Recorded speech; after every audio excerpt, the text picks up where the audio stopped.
Hey everyone, I'm Leah Turner and I'm here with Sounds Like Nashville with some of my favorite girlfriends and wonderful women, Cassadee Pope, Mickey Guyton, Kristen Brett, and Stevie Frasure. We're going to be talking about empowering women and how we navigate through the world being a woman. So stick around and enjoy some laughs.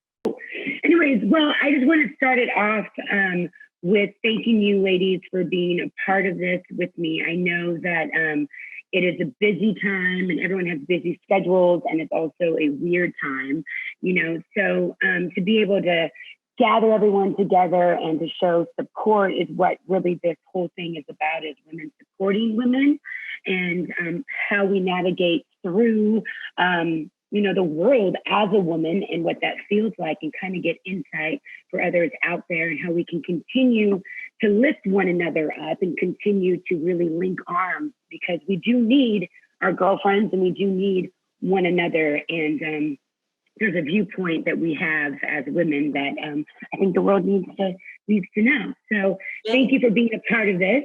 I appreciate it. Real quick, I don't know if everyone out there knows, I'm sure you guys do, but this Cassadee Pope, she's an incredible artist. A vocals that sometimes I'm like, how did you even hit that note? Jeez, that's incredible. And Mickey Guyton, she's, one of my best friends, and we've been through, this Nashville world together for a while. And we live together. And we live together. And we still are friends. We've been together for almost, 4 years? Yeah. And we still love one another. And then this is Kristen Brust. She is a mother of two, but not only that, she has an amazing podcast called In Kristen We Brust. And she's just has so much wisdom within the radio promo game for Big Machine, and also was a radio personality. That's how we actually met in Kansas City. And last but not least, this is Stevie Frasure, and she has been in publishing. I don't know how long, but I know it's, you've really seen the ins and outs and the growth of that. And now you do creative for Rhythm House. And then I think /Warner Chapel Rock Nation-ish. Our joint venture is with Chapel and Rock Nation, and my husband and I started a company in 2016, and I've been in publishing almost 20 years. Ooh. Wow, you got some thick skin, girl. Ooh, feel old. Girl. Yeah, so I just kind of wanted to touch and start going and getting everyone's thoughts and how to keep inspiring one another, and what kind of steps are taken, even for myself and for people out there, that how we stay in this business and how we continue to push and don't lose our minds or kill anybody, So, Cassidy, do you want to start in what your, way is and how you kind of navigate through, and, kind of background of you and your journey through this career? Yeah, if Cuppy doesn't, just don't step over he's stepping over the cord plugged into my computer, and it's freaking me out. He's like, pulling the plug, Mom, pulling the plug. No, he just... I knew that was going to happen. Okay, we're good. So I, coming off a show, before The Voice, I was in a band called Hey Monday, and I was the female front singer of an all-guy band. So I kind of got a taste of what it was like to be in like a more male-dominated kind of world. And I knew music a lot of times was like that, but that was my introduction into the industry. So I was touring with all guys, and, most of the crowd were dudes. And so I kind of, I think that it was kind of a bad introduction, because I didn't have that female camaraderie. So if there was another female fronted band on the tour, if there was another girl, a drummer, it was almost like we felt like we had to just be one of the guys to fit in, and we didn't really embrace being women on the road. And I was also 18. I wanted to be accepted. I wanted people to like me. I only cared about that. And then after doing a show like The Voice and coming to Nashville and really being kind of thrust into what I think is a very male-dominated genre in country music. I mean, well, I don't think I know. And it's nutso. It's nutso. It's pretty. We can all agree on that. Yeah. Not that we don't exist; it's that we're not given the same opportunities. But coming here, it was a different kind of.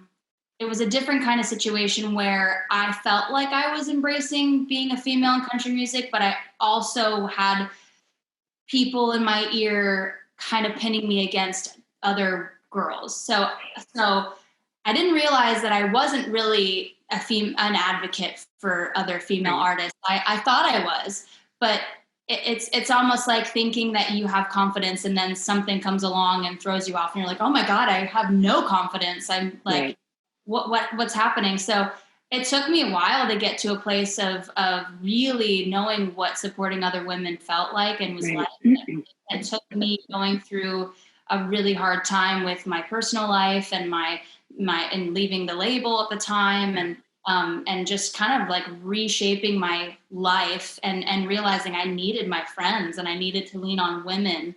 And that's really when the whole turn for me happened. The shift happened. Yeah. And who are you going to talk to? Who are you going to talk to through these things that you're going through? And I think, an interesting thing is just even with Mickey and I living together, is that you have two females that are two artists, you know what I mean? So basically we're vying for the same spot because there's only one, basically, true. You know what I mean? True. And what's awesome is when you realize that who else are we going to talk to about the things that we go through? Because they're only going to know, another woman's only going to know what you're going through.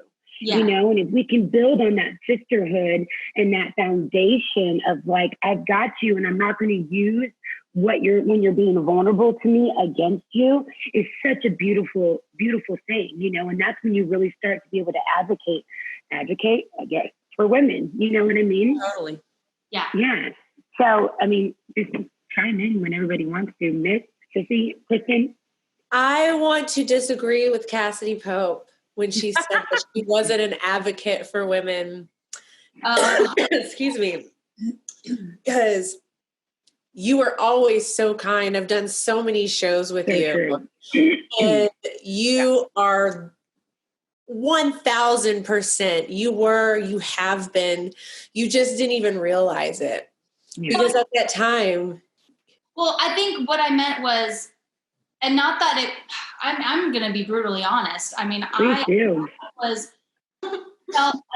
you and I feel like obviously we share the stage and we obviously like support each other in that respect, but I don't think that in my heart, I felt like I had the capacity to persevere and work really hard and get a number one or whatever, and also really actually genuinely want other women to succeed. There was a part of me that was like, gosh, why do they get that and I don't? Oh, absolutely. I still feel that way. That's how I used to think. So now I'm not like that. And I'm like, wow, was I really an advocate? But thank you for saying that. Yeah. It's like even, and that's the thing, that's insecurities that I think we all have from this industry.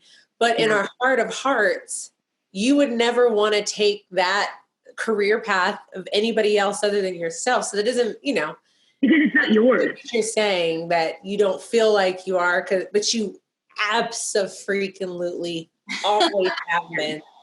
Like, I don't even think you realize there were things that you said to me even when we were on the road where I was having major insecurities and battling with things within myself. You would just say like the smallest little things that literally really did affect me, that kept me going, that you don't even realize that you did. So it's those awesome little God winks that God can give. How does it, feel on your guys' end? Because this is like just the Stevie and Kristen. This is like, the artist female, which we all go through the same things, but it's just different spectrums. You know what I mean? It's all the same feelings, but like you know, you're not out on the stage, you know what I mean? And how does that work for you guys going through and navigating?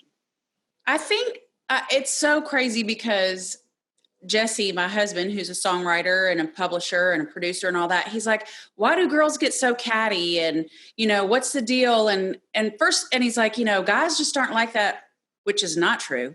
Not true. Because on the back end and the behind the scenes, I see all the, wait, why is Sam Hunt popular for this? And when I try to go to pop, it doesn't. Or this guy's saving country music. Well, I've been country forever. And it's behind the scenes. And I think I told him it's harder for women because there aren't the same amount of spots. So when you see a guy go, oh, well, he gets to be popular for being a pop country, and he gets popular for being traditionalist, and he gets this and that, and there's more spaces. Girls are trying to fight for those 3 spots on the chart. And if you don't have a completely, it's like, you can't just be talented. You have to be gorgeous, and you have to be thin, and you have to be so smiling all the time. I mean, how many times have we heard that Casey Musgraves doesn't smile enough to, you know, radio people, or so-and-so has resting bitch face, or she's just not very nice when she's a diva. Yeah, exactly. And it's like, you know, and we've heard it a million times too. Guys can stand up for themselves and they're a powerful businessman. Girls do it and they're a bitch or whatever.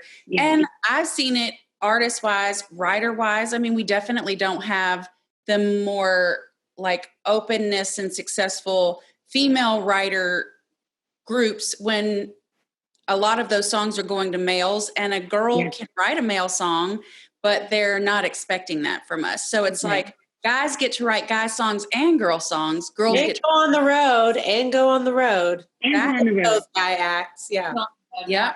And heaven forbid, you know, you want to be a mom and you want to still do it. And it's like, how do you do it all? And it's just kind of like, how does anybody do it all? We just do it. Right. Yeah. So I've definitely seen it, and I've seen it in the business side of things. I mean, our industry is very male dominated, and I think it's starting to shift. I see a lot more women coming up on the business side of things. But there was a good old boys club for a really long time. And in publishing and labels, it's kind of like, if you've got 2 girls in the office and you've got 4 guys, you know, then that's all you can handle. They're not going to hire another girl. And we already have our girl up on whose opinion matters the most. And so, you know, you really have to fight for your spot. And if you don't have that resilience to just be like, all right. I mean, because here's the thing, we're great at our jobs because we're emotional. Like, no guy is going to sit there and go, I care that my writer's having a tough time at home. They're just going to be like, do your job, don't do it, whatever, you know, who cares? And we're like, hey, why are you having a hard time? What can I do to help? And just kind of nurture the creativeness and also the business and also the fun and also the celebratory thing. I mean, we're always behind the scenes going, okay, I want to make sure we have a cake for somebody when something good happens, and also pitch these songs. It's everything. And, you know, without women, we for sure wouldn't be able to run this industry like we do. I mean, it would just be all business, and where would the fun be in that? So do you feel, Stevie, that maybe like, I don't know, your secret weapon is, you know, as a woman in the business, being able to kind of lean into your emotion, but also keep emotion out of it in a way to where you can kind of decipher, you know, which way to go and what needs to be nurtured here and what needs to be nurtured there for other women that want to come up into, you know, the publishing world. Yeah, I think always, for me, I'm very passionate about everything that's going on, whether it's who I'm working with and for, or the songs that come in that I love so much. You know, I think, and luckily Jesse is this way too, but it's kind of like, I need my emotions to fuel me to go, no, I'm not taking no for an answer because you're wrong. And I know this is a good song. I know this person has what it takes. And so I feel like if I'm feeling nothing, then we're not in a good place. I need passion. How do you, because I know that, like, I mean, you all know that I'm very, like, black and white, like, this is what it is. Sorry, you know what I mean? So how, and some people, you either love me or you hate me, and I'm fine with those consequences. But, you know, like, how do you, because you do such a great job, you know, because I've worked, you know, with you guys were there from day one when I was on Sony and had, you know, I mean, it was all of us, you know, that brought me up and gave me a career, you know what I mean? So how do you navigate that passion without seeming like bossy? Because sometimes I feel, and you chime in, everyone, when you're saying something like you're fighting for something, it may be come across bitchy or bossy or diva or like, you know, emotional. Listen, how do you navigate through that to be able to be heard? I think for me, first of all, I'm older. I mean, I'm 42 this month. So I had that time, like you were talking about, Cassidy, where I was like, oh, I can't butt heads too much. And I need to, you know, shut up, look pretty and just agree and whatever. And I think I don't care. I don't care if someone thinks I'm bossy or bitchy, because I am, because somebody has to get stuff done. So like if someone, and luckily for me, I'm my own boss. So, you know, and I think too, I had a great mentor coming out of my last publishing company in Pat Higdon, who was a male leader in the industry, who really uplifted women and was for the first time someone who didn't say that he was a female champion. He just was. And so I find when guys are like, you know, oh, I'm so happy to like lift up the women. I'm like, you're probably the least likely to do so. Where the women at? Yeah, Pat put his money where his mouth wasn't. I mean, he just did it. And so even there, I felt very much like supported to go, if I, and I'm not always right, obviously, and it takes a lot of therapy to be able to say you're sorry and you're wrong.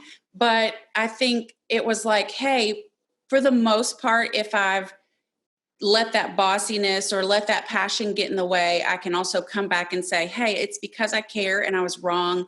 And I want to help. And I want all of that to do something good for all of us. And so, and then, you know, it turned into us being our own boss and kind of going, well, I'm going to surround myself with people who are like me or appreciate this and who tribe. Hear it. Yeah. It's tough, but it's worth it. Yeah. What do you feel, Kristen? I mean, I know that you've done what? I feel so many things. I would say Kristen is literally like a word slinger. Like there's gunslingers. She's like a word slinger. Like every time she writes something, I'm like in tears, bawling, crying. So true. It's true. Seriously, I'm always like, that's exactly what I was feeling. Oh my God. Literally. So hit us with it. No, it's all interesting to me because like I have met all of you through the music industry, but I'm no longer really in the music industry other than being married into it. And it's interesting because it's like I worked with Cassadee, so I met Leah working in radio, and that was really fun. And I just remember seeing her and being like, she is so freaking cute. And I was like, who is that? And they're like, that's Leah Turner. And I had just done a break introducing your new single. And I was like, that's Leah Turner. Like, I didn't know what you looked like. I just knew what you sounded like, you know? It would take the keys, Stevie Frasure. Take those keys, y'all. And then I was out on the road with Cassidy, and it's interesting to hear what y'all have to say from the artist standpoint, because I've never been an artist. I can't sing at all. Zero musical talent. Like being pregnant, my husband was like, please just don't sing to those babies. Like I would be out on the road with like Cassidy or Van Perry, and he'd be like, those girls can let them sing around that belly. Just let them get it moving, you know? And he used to say to me, like, your pitch is parked in the right neighborhood, but in the wrong driveway. And that was, so it's funny to like hear, it's just like really neat to hear how, or like, I guess ironic to me because like Cassadee was with me while I was growing Love, our daughter, and pregnant, and I'm on the road and like could not be a more compassionate human. Like, she's an artist and I literally am like, can we pull over? I have to pee. I have to stretch my legs. I can't get comfortable. Like, I mean, she was, I have memories that I will last forever. So I say all of that because in each of these faces that I'm looking at, there is such a strong discernment and integrity that comes with you 5 or 4. I included myself because I'm literally I'm amazing. So she's like, I'm amazing.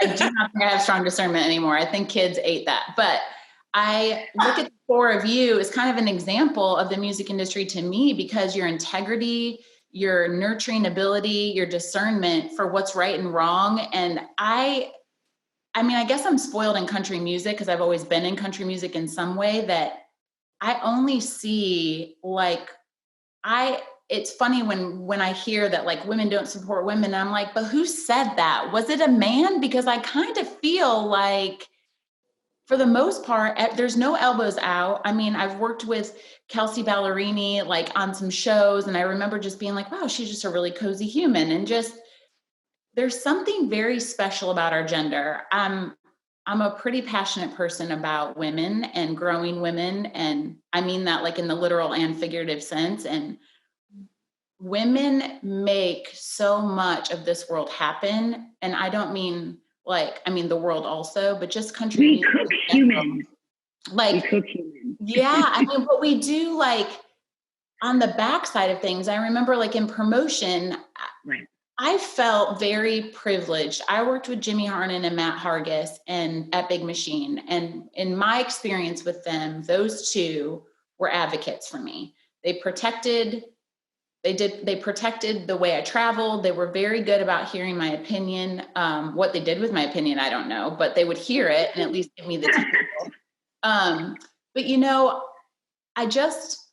it's just really interesting because they kept saying like, oh, you nailed it. You're good at this job or whatever. And I'm like, it's not really, all it takes is just like listening. And, you know, to Stevie's point, it's a lot of like, well, it's caring. It's like, I didn't just call on a promotion guy. I was like, hey, I know your wife is battling breast cancer. And so like, I want to send something, and what's your home address? Like, don't want to send to the radio, you know, just like really digging in and learning people. And that's what our gender is so freaking good at. Like we care.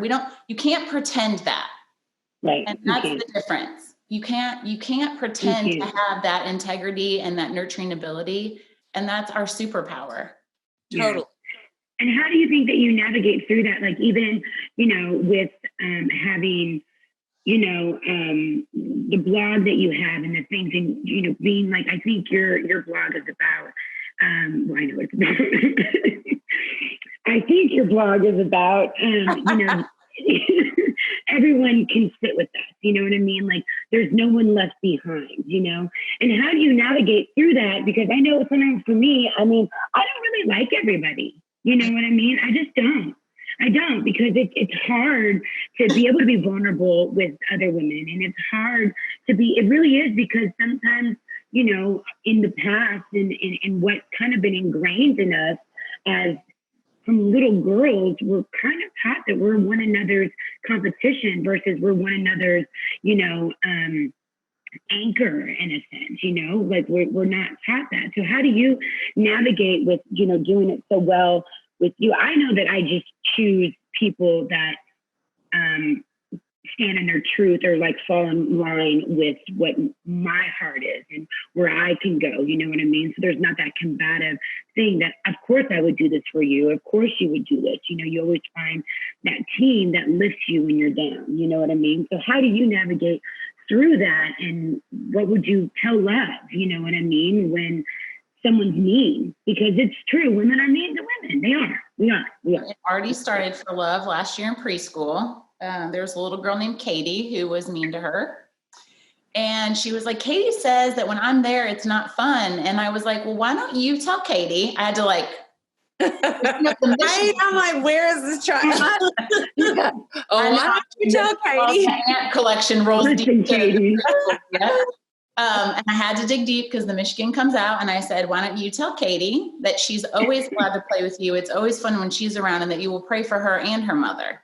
And she was like, that part. Okay. Because Katie didn't learn that from nowhere. So we need to pray for Katie's right. Yeah. That's what I'm saying. So how did that, like, you just start with a new generation and saying everyone can sit at our table. And that doesn't mean like once, something happens that, I think there's a lot of grace that needs to be given and a lot of forgiveness that needs to be given. And a lot of like, we don't know what somebody else is going through. And myself, I'm working through that because I'm like, what the heck's their problem? Like, what? And then I can be very compassionate and sweet and loving, but to remind yourself, literally everyone's fighting a battle that you can't see.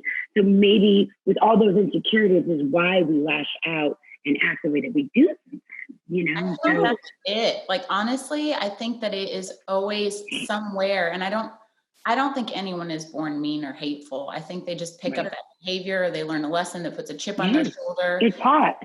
I mean, it's hard. It's like, I'm podcasting right now. Okay, me and every single other person on the planet. I blog, me and every other person on the planet. I just have to go, okay, I was given this walk to do something. I have to listen, I have to steward well, and I have to share my heart in the way that I know is true to me and not look left or right, because every time I look left or right, I get discouraged and distracted. And it's like, I've shared this with you. I have to keep calling you your real name, which is real hard for me, Leah. But, like our slogan here is just up and forward. And we have to just keep in motion, because I do learn a lot from Love Bug. I mean, this chick was born like the most compassionate human. I mean, I could just say that all of you nurturing her in the belly was part of the reason, the ant collection. But you do like start to understand, like if there is, even with like kids, it's like they're learning it from somewhere, or it's an older brother that told her that girls can't play, or, and you're just like, well, that's not true. And they just need a little correcting. But sometimes in our industry, we're surrounded by a lot of gentlemen that I lose that term loosely. I'm using it loosely, but I got a husband, so I'm trying really hard to mind my manners. Get your credit for the people in the back. I don't just represent myself here; I represent a duo. We love G. He's one of the good ones in the industry. But there's a lot of insecurity, and there's a lot of ego battle, I think. And once you start to like that, you're just like, okay, I see you for, listen, I'm not trying to go extra deep, but you just see him for like, okay, there's a broken boy. Like it's like reverse high school. Somewhere in there, you were shoved in a locker, whether it was emotionally or physically, but like, there's something you're trying to prove to me, and I just don't need that. I'm good. Like, yeah. I want to chime in. What about you, Mick? With what you said, Kristen. It's really, we're a product of our environment. And like you said, I don't think any of us are born hateful. None of us are entering in this music industry hateful or have a chip on your shoulder. But we've got to address romantic for it. We've got to address the elephant in the room. It's easy to celebrate each other if you've had 5, 6, 7, 8, 9 number ones. It's so easy to celebrate that and give each other high fives and have beers and go on tours together and all of that. But like what Stevie is saying, when you're fighting, when you have thousands of women just trying to get a shot for 3 slots, it is impossible for that inner life, that fear of missing out, that fear of being left behind. And anytime, if there is any kind of cattiness or whatever coming from somebody, you have to remember, and it's like you were saying, Leah, like everybody's fighting this battle we know nothing about. And that battle is trying to have a career in an industry where radio is so matters. And that's how do we get on tours and how do we make money and how do we do all of that? That's what we're fighting for. So sometimes you got to try to business is a business of contradictory things. Like you're saying, okay, I need to have the security in myself to know that I'm good enough no matter what. But please like me. Please invite me out to open for you. Please invite me to do this or whatever. And we're all, sitting here going, I'm just fighting for the chance to pursue my dream. Mm-hmm. Like, I'm not fighting to win everything. It's like, I'm just hoping to not get kicked out. Right. And so that's a tough place to be in when you're just sitting there going, you kind of make yourself smaller going like, I'm not trying to be better than you. I'm just trying to stay here. And then you also do have to have that competitive spirit where you go, no, but I also deserve to be on top. Mm-hmm. And it's a hard place to be in. And it takes a long time to continue to have the security in yourself and to not be, looking at someone and going, man, I wish that could have been me. Yeah. And here's the thing, some of that is good. The stress and the insecurity is also what drives us to go, hey, I'm not stopping here just because you said no. But I think too, we also just kind of get to that place where you realize it's not bad if we're not all going to love everybody. Like, it's okay if someone doesn't like me. And I feel like, for a long time, you're just kind of going, oh, that person at school doesn't like me. Oh, the person in college doesn't like me. Oh, I didn't get into this club, sorority, cheer squad, whatever seems to be the popular thing. Then you're like going, I didn't get this job. And how do I, whatever. But then you go, okay, hey, it's just preparing me for whatever my lane is. It's coming. And it might take a little bit longer to figure it out, but it's okay if not everybody likes me, because once you do figure out what your place is, there's just this opportunity to just like shine brighter than you ever thought you could. If you can walk bold in that, then that's when things start moving. Yeah. You guys too, I had therapy yesterday because I'm in the music industry and, and I'm married into the music industry. But she said something really like that's obvious and we all know, but it just kind of hit me. She said, y'all live in an industry where effort in does not equal like good out. Right. Like I have a husband who's been doing this for like 20 years. And so like, where's the tour invite? Where's the, like we're getting some of that too, but it's like, it's just such a crazy industry where you're pouring. I mean, I had that blog for 10 years and no one paid attention. I mean, I was writing to like my aunt and a third cousin, I think. They were just like, you're still working. Good for you. But it's like, eventually when I just opened up my soul and said like, this is me, this sucks, this was painful. It was like the world just waits for you to take whatever step that is. And they were all just waiting to be like, oh my gosh, me too, What gave you that? What gave you that if you're not authentic? Exactly. What gave you that courage to be able to, continue to go, because everyone knows I lost my record deal and didn't know if anyone was ever going to write with me again, you know what I mean? Or if I was going to get another shot, and you just kind of keep fighting and keep pushing and keep honing your craft to where you are able to hopefully get that second chance, and I'm standing in my second chance right now, which is awesome, and I think people like what even Jesse has done is I didn't know Jesse was going to write with me again because of all of the success he had since we worked together, you know what I mean? But he still did, and he believed. And now, I have Once Upon a Time in Mexico, and I'm being able to bring in diversity and different roots, bringing in, the Hispanic culture into country music, which has always had such a love affair. And so that was courageous for me, but I was only able to do that with somebody who wasn't afraid to stand outside of the norm. You know what I mean? So that some would call that integrity. Exactly. Stevie Frasure. Stevie Frasure. And, so cute. Gave that, integrity and said, you know what? Like, I believe in this. I'm going to do it. I don't know where it's going to go, but I'm going to go for it and I'm going to do it. And now we're standing in that. So who who gave you guys that courage to be able to go out there and continue? You know, you opened up your blog and now it's doing, you know, great. Who encouraged you, Stevie, to be able to just stay in through all the ups and downs of being in publishing? You know what I mean? Mick, I know all the things that you've gone through, you know, trying to get a voice and get heard. And Cassidy, you know, going from record label to no record label to record label to you know what I mean? Like, it's just like, what makes it tick and go for you guys that can encourage somebody else out there that is trying to break through this? That it is, I mean, I would just say don't start, but that's not the right thing to say. Do something else. I would say get thick skin, hone your craft, you know, and keep pushing. But I really find that tribe. So who's that for you guys? And what keeps you going and pushing through?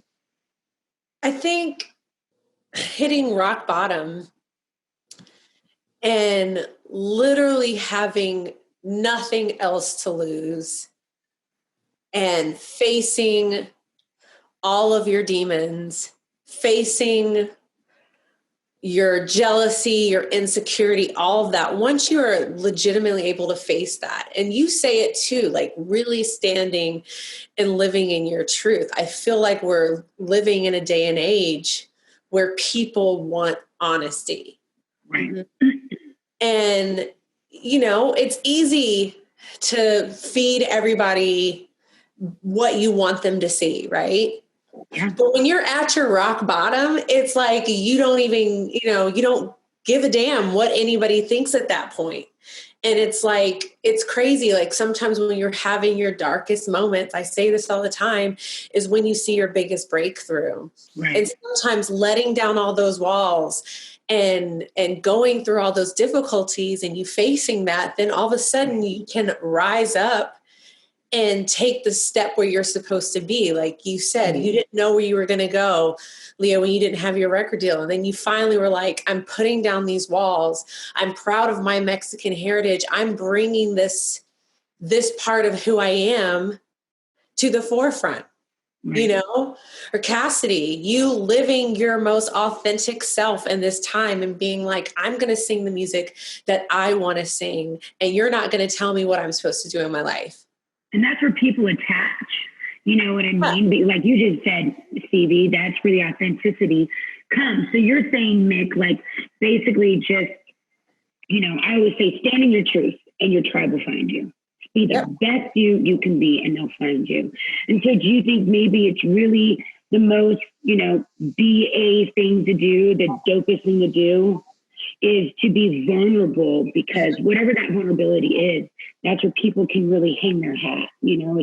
And quit trying to be a people pleaser. Quit trying. You can't make it within any industry being nice and polite and crossing all the T's and dotting every I's. Like Stevie said, people can call me bitchy because I am. Because if I don't, nothing's going to get done.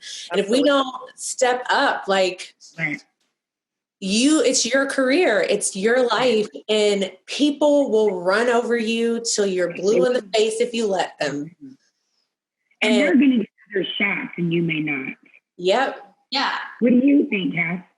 I was going to say, I totally agree with all of that. And I think it's also like, I talk about mental health all the time, but I think to be in the music industry and to be a woman in the industry, I don't know, I wouldn't be where I am, which is, I'm excited about where I am, but I want to be further, you know, I want more. But I wouldn't be where I am if I didn't take a second and like start going to therapy, start figuring out why am I so affected by people who seem to not really care if I succeed or not. Why am I taking everything personally? Why do I feel so insecure when I'm playing a writer's round with other women? Like, why can't I feel confident in my own skin? And then I dug in and I like deconstructed my life basically and started to realize like all of the things you learned at therapy, of things that you kind of stories you tell yourself from when you were a kid, and things that were projected onto you from your parents or whatever it may be. All the music industry I had been in since I was 14 and getting signed to shitty deals and getting out of them and then getting back into them and getting out of them again. So it's something that you learn over the years that you realize at a certain point, you're like, well, this isn't working anymore. Like, I'm not happy. And then I think once I did that work and I started to kind of strip away, unpack all the things that I had gotten over the years that were stuck on me, and I got them out, it was like I attracted the life that I felt like I deserved. I was like, what is happening? I got a manager I've dreamed of having. I'm dating a guy that I'm super happy with. And I have this career that's like, I think it's still budding, but I have a career that I'm really proud of, that I look at and I'm like, that is me. That is so me. Right. And so I think that the mental health thing is so important, that I think it's easy to neglect, because you're like, I gotta work. I just gotta work hard, and I put my head down and I fucking go. But it's also like, but I think it's important to, you get back what you put out a lot of times. And I think and I've done this where I put out, I'm desperate. I just need you to like me and give me a chance. And then people are like, ooh, she's desperate. Like, it's not appealing to me. And so that's kind of what has worked for me, honestly. So you think maybe just, looking within and doing the work and being able to look within and do the work that gives you the, the thick skin and the courage to continue, because then at that point, you don't really care what anybody thinks. And a lot of times that's when people start attaching, because it's like, I want to be like her. She doesn't give a shit. You know what I mean? Yeah. And that's where, it becomes, and they can hang their hat on your confidence. And I think that's what a lot of us, in this industry, because it beats us up so much, male or female. But since we're here talking about empowering women and how we can continue to do that, I think that the confidence gets so taken away so quickly. And I've always said that I feel like shy girls are made. We didn't start out shy. Right. You know what I mean? Shy girls are made because the bumps and the bruises, and it dims your light a little bit more, and you shrink back and you shrink back. Instead of taking those fears and let them turn into gas and fuel you. You know what I mean? And I think when you really look within and know that confidence in who you are, then you can take on anything. And that's the courage of, I've got to do this for myself, and hopefully somebody out there is going to feel what I'm feeling, and then I can help them. And I think that that's what us women just need to do, period, to one another. And we can really change the world with really being confident in ourselves, so then we can love one another. Mm-hmm. I think it's hard too, like all the voices, like just all the feedback and all the insecurity of the people around you. And like Leah knows my story pretty intimately, but like you get to a point where you just like, I got to this point and I can't even like put my finger on when it was, but all of a sudden I was like, why are you putting a lid on me? Like, stop tightening down I'm not doing this anymore. And I think when you're a creative person, and I'm looking at 4 of them, 5 if I include. You're creative too. You're creative. I know, I counted earlier. And I feel like I don't even know what the head count is anymore. So, but it's like when you're a creative person, you have to do what you know is true to you, or you feel like you can't breathe. Right. It feels like there's no air. And like, I look at the 4 of you and I'm like, that's the thing that I love most about you, because all of each of the 4 of you in whatever area you're in could have sold out and cookie cuttered, and you could have been the next fill in the blank. Right. But because you didn't go down the assembly line and pick up, and you started to go, wait, that doesn't quite fit with who I am, or that doesn't fit with my integrity or my authenticity. It's like, we all did for a minute get cookie cutter for a second. And then we were like, oh yeah, wait a second, the lid is on. Yeah. Well, you just don't know what else to do. And listen, I'm going to go on record for saying it's not any of our faults, but at some point you go on, you start to feel uncomfortable and you're like, this is not who I am. Like, it just isn't. And you're not going to put a lid on me, or you're not going to put a title on me, or whatever it is. And we have to create, because it's air for us. If we don't, we will suffocate. And at the end of the day, at the end of our lives, everybody on this screen would rather put out stuff that lives, that is true to them, than to put out something that sounds like everybody else. Right. And, you know, made them 10,000 more followers or whatever. It's like, right. you just, Right. Right. I think it's important too, to like I was saying before, when you run into someone that's not like reciprocating the whatever you're putting out, and they're like, I just don't like that person. It's okay to just go, okay, moving on. And once you find the people that you really click with, that makes all the difference. Because 100%. For so long, I mean, how many times have you been told to use your inside voice? You know, I mean, which is just so crazy, where you're like, but I have an outside voice, and you know, it's worth hearing. Actually, probably don't want to hear what my inside voice has to say. So minding your manners. But once you find your crew that's like, oh my gosh, yes, that's how I feel. This is, what you're doing is so relatable. Or even if it's so different, but I can appreciate. I mean, if you're sitting there and you're going, okay, I am going to fit into this cookie cutter box. And even if it works, like, let's say it works for you and you're so rich and you're so famous, you're so whatever, you're doing something that you hate. And you're just going, oh my God, this is not what I signed up for. Like, and what does it matter now? Like, I have whatever I thought success would be, but really what it is being able to do what is truly authentic to you. And your group may be smaller, but it's so much more fulfilling. And then every day when you do hear that little voice that says, oh, you know, well, I should have done this because look, it's working for her or whatever. You have to sit back with yourself and go, okay, what is the lie and what is the truth? Yes. Yeah. And what do I have control over? You know, I can't control if someone else, you know, it's crazy. Even in my world, if I take a song that one of our writers has given me and I pitch it to a label executive or whatever, and they pass on it from me, and then someone else pitches that same song and they take it and it's amazing coming from them. And I'm like, I just did that. I just did that. Yeah, and you're like, what? But you have to kind of sit back and go, okay, the truth is that I don't know if they were hearing it in the moment the way that they heard it from this person. It doesn't matter.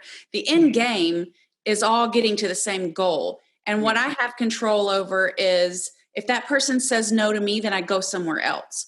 Or, you know, I think a lot of times too, because of our insecurities, it turns into ego, like, why don't they like me? And so many times you have to go, hey, guess what? It's not all about you.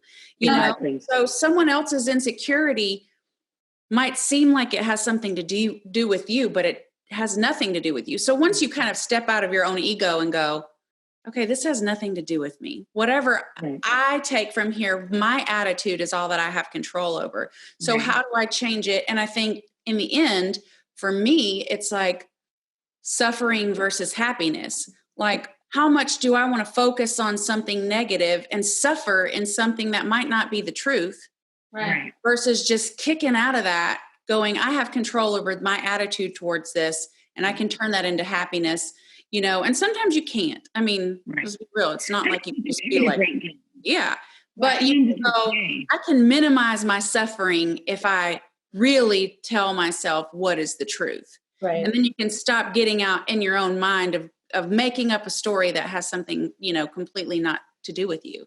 So it's just, I mean, all of us, look, it's all a lot of therapy, right?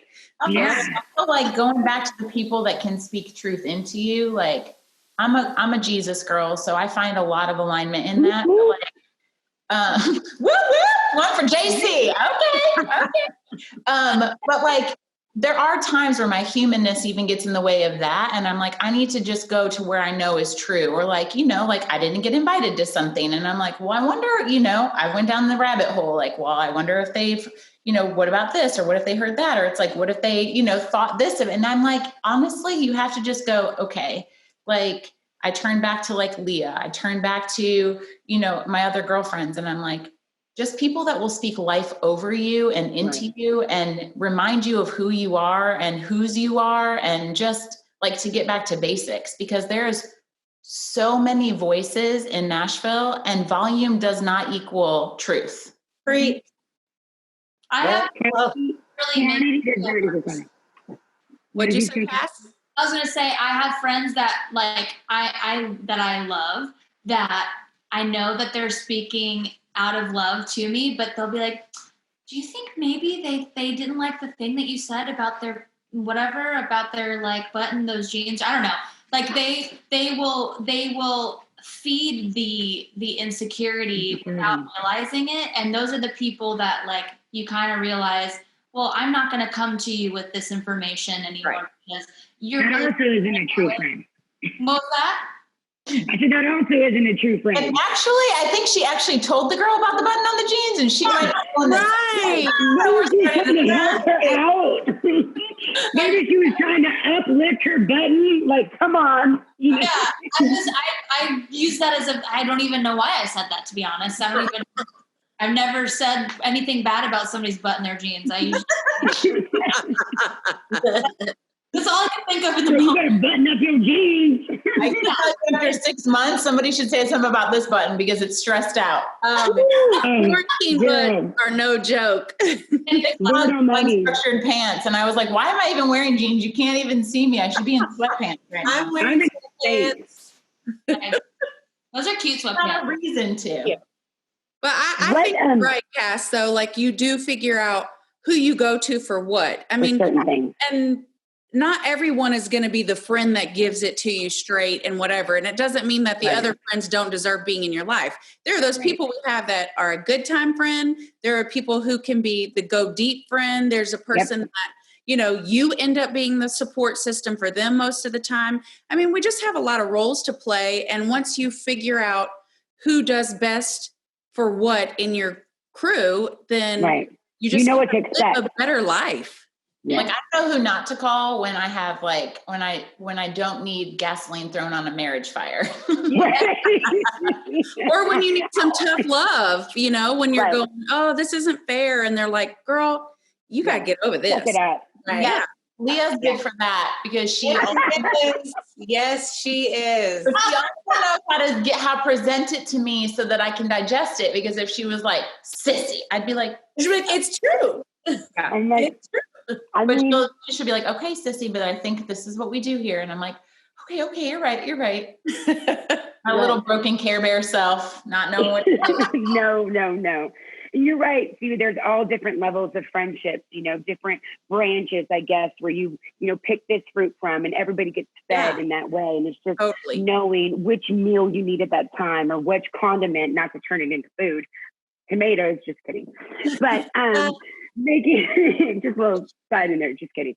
Being able to, really pick and choose where you get your wisdom and who's speaking into your life. And you need those women and, and guys too. This isn't, hating on men at all because I love my father. And, we all are surrounded by incredible men that also lift us up as well, but we're talking about being able to get, the same opportunities, that they're getting and how we as women are able to help one another to perpetuate that, you know what I mean? And to keep that going. So what would you guys say to, a woman in the industry trying to make it? And what would what would be wisdom to them to say, like, do this or do that? I personally would, say continue to hone your craft, get some real thick skin, and be ready to hear a bunch of no's. But because this is an emotional business, don't take it personally. Just take it as constructive criticism, and then go back and flip that no to on and get it on and make it happen. That's what I would tell someone. What would you ladies tell them? Well, I think you pretty much summed it up there. Well, who has inspired you? Is there something that somebody has said that, switched it to me? My dad's the one that told me,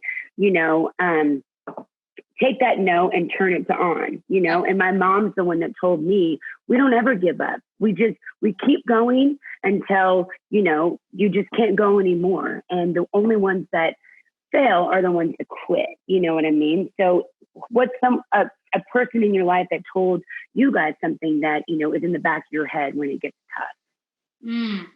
I think we need to trust our guts more. I think women have a really unique intuition to know when a situation is good and full of integrity and the right move. And then I think there is that volume that I talked about earlier that kind of says like, well, you'd be silly not to, or whatever. And then you end up compromising pieces of your character or who you are or what you believe in just to take something that will get you more of an instant gratification. Right. And that's not an easier choice, but sometimes just feels like, okay, well, why wouldn't I? You know, like we've been so trained to think, okay, well, this is what we would do next, or this is what we do next. But I mean, the matter is, I quit Big Machine because I was going to have a baby and I was offered to stay. And I'm like, this just is not conducive for being a mother for me, not the mom that I want to be, but that's not the popular opinion. And there's some moms that can do it and do it beautifully, but I just knew that wasn't for me. And then there was like this like weird feeling I had where I was like, am I being dumb? Like am I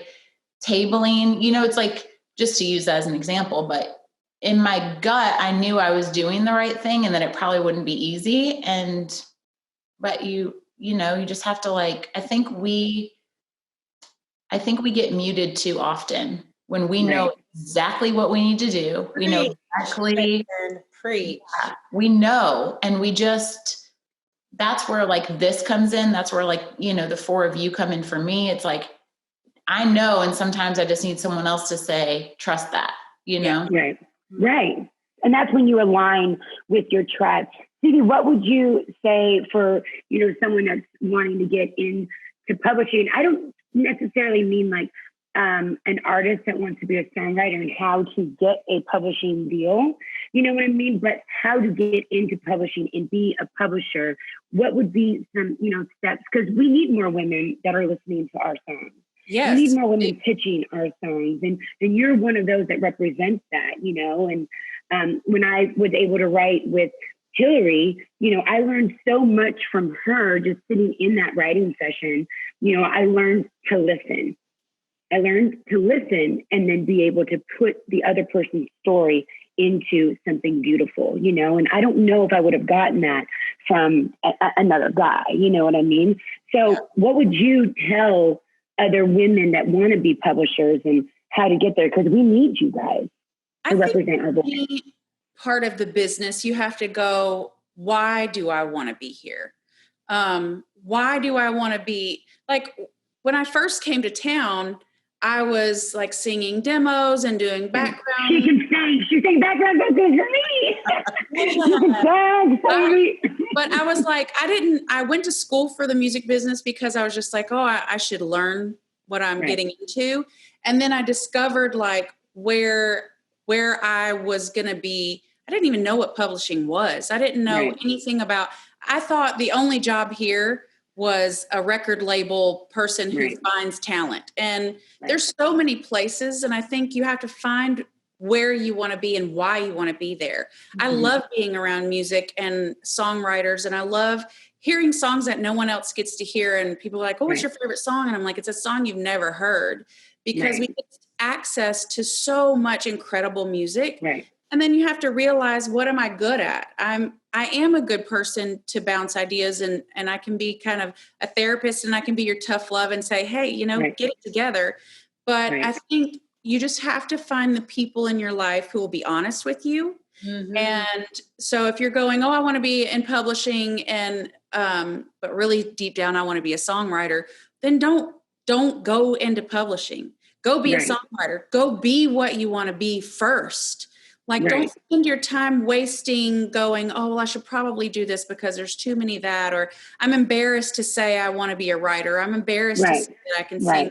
You know, like, say what you want and mean it. And then find the people who do that and do well so that you can, and listen to them. And don't think that, you know, dimming someone else's light shines yours brighter. You can all do it together. And, you know, it's important to have female mentors in our business, because who is one of your female mentors? Well, for me, I didn't have it. I just had to find it and kind of grow up together with the girls my age at the time doing the same thing. But I love like she was our intern and then our assistant and now is a creative manager at our company, Vanna. I love having her ask me questions because there's a lot of stuff I can tell her to skip past the BS of this and how to get there, and be more assertive and have more confidence in yourself. And I think, it's nice if you can kind of skip over the insecurity part and have and go, hey, you need to believe in yourself. We all deserve to be here.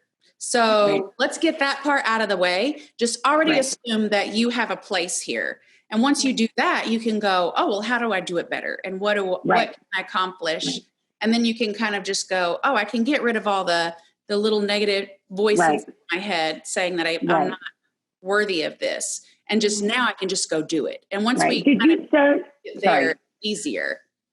Did you start as an intern? Did you start, just give us a quick background of that and how you kind of worked your way up that ladder? For me, I interned at Lyric Street Records, which doesn't exist anymore, like so many places. Like so many. I interned there in promotion, and I was like, okay, here's a job I don't want to have. And then I interned at Warner Brothers in A&R, and I actually liked that job, but there were so few slots.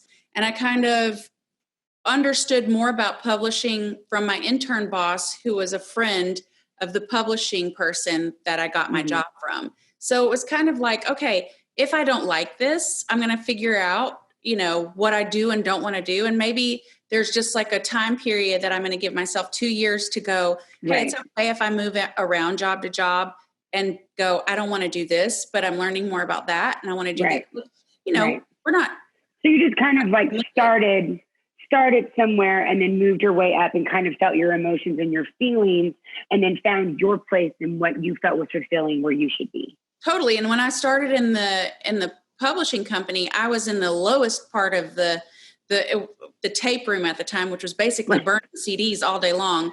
But the people who were in the publishing offices who were like pitching songs and all that, which is what I ended up wanting to do, I was kind of like, how do I do that from here? Like, what are the steps that I'm going to have to take? So it was like, okay, I'm required to do this part of the job. Like, this is what I do, burn CDs and I transfer music or whatever.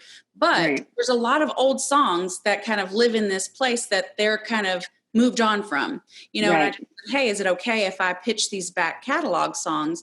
And they're like, yeah, whatever, it's not going to cut. But I cultivated the relationships with the writers that way. And they were like, hey, you're someone who's interested in my songs, who believes in me. And then I started getting songs before the other pluggers did. And it would be like, hey, what do you think about this? And the next thing incentives. Yeah. And I'm just going, okay, well, now how do I meet the people that I pitch these to? Right. And I was like doing stuff probably not legal at the time, putting CDs in people's mailboxes and stuff.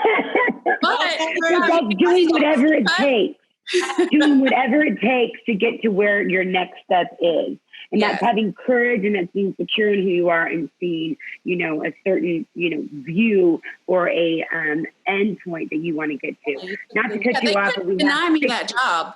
They couldn't deny it because I was doing it. And then it was just like, oh, well, I guess you're a song plugger now. And I'm like, guess I am. Yes, I am.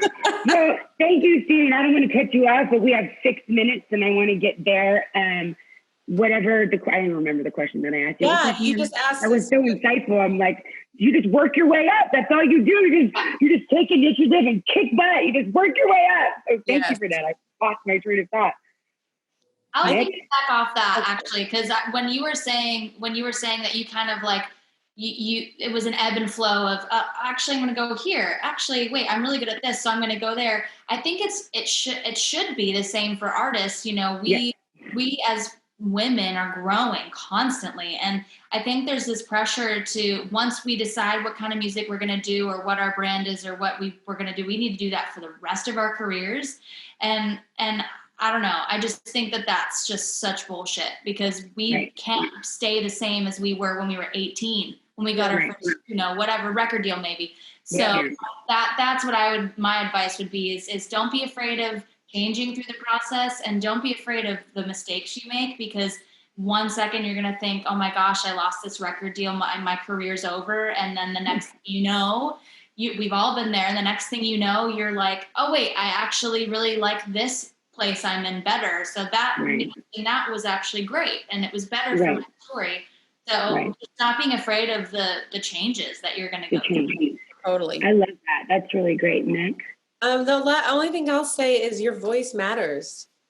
And so often as women, we're taught, to be respectful, respect our elders, respect men, be polite, but Stevie wouldn't be where she is if she was just like being quiet and not taking initiative and doing that. So like open your mouth, and whatever that is, if you sing, tell somebody you sing. If you want that job promotion, tell people you want that job promotion. Don't you're right. Open your mouth. If you're a writer, even if you're bad, but at least tell somebody that you're a writer. Like, you're going to get better. Yeah, you can get better. Exactly. Yes. So open your mouth. Enlist the team. Enlist the team with your dreams. Totally. Well, you can't do it by yourself. And you're right. Open your mouth, and you can say it. You don't have to come off aggressively. You don't have to come off loud. However you come out and say it, just speak up. And I think that the main thing here that I think we're getting to help women be able to support one another and continue to grow in this world, not only in the music business, but just period, because it's hard for lawyers, it's hard for doctors, nurses that are women. It's hard. You know what I mean? It really is to stand in your truth, find your tribe, open your mouth, and really just take no for an answer and continue to, push forward and love one another and lift one another up, because we need one another. We really do. We can do hard things together. Yes, we really can. We can right now. Yeah. So, just, I guess, continue to kick butt and know who you are and stand in your truth. So anyways, I feel so professional. Wrap it up. I'm like, got it. Hold on. So anyway, I'm like, excuse me. What else? Need a Secret Service earpiece, sissy. I'm getting that. Okay, stand by. 5. Okay, 10-4, over and out. Got it. I'm wrapping it up. Anyway. Thank you, ladies, so much. You guys have all inspired me. Stevie, you and Jesse have always been so special to me, and I'm so appreciative of you guys. It makes me want to cry. I love Sissy, you. Kristen, we call each other Sissy, so everybody in the world, sorry, this is Kristen. Kristen, thank you so much for always being a sounding board and loving me through everything. Mickey, we've lived together for 3 years, so I love you. And Cassidy, you've always been just wonderful and gracious. And the second what Mickey said is that you always have been kind. Maybe you didn't feel it inside, but you were doing it, and therefore that's where you got to where you are. And so you've always been wonderful and inspiring and always down to do anything. And you're funny. And I just love being able to, call on you guys and to do something like this with me and make me look cool. So thanks for being cool. You are cool. We love you. You're the coolest person I know. I'm going to go back to yoga pants and tending to my 2 tiny Kardashians I work for. I'm like sweating, you guys. I'm like, oh, I'm hot. Anyway, thank you so much. And I'm inspired by you. Yeah, I need to stand, Mick. I'm inspired by you. And Mickey's filming a music video. I know, she's like, segment. Beyonce fan. Yeah. But thank you so much. You inspire me. And I'm so grateful to be able to call on women like you that are trying to make a change and being inspiring and going out there and kicking butt. So thank you. And Sounds Like Nashville, thank you so much for giving us Sounds Like Nashville. We love you. Yeah. Giving us this opportunity. And stream our singles on Spotify and Apple and all the things. Yes. And stream her podcast. It's in Kristen Brust. So I'm Leah Turner. Thank you guys, Cassadee Pope, Mickey Guyton, Stevie Frasure, and Kristen Brett. I love you guys. Sounds Like Nashville. Thank you. Love you, girl. Have a wonderful day. Love you. Bye.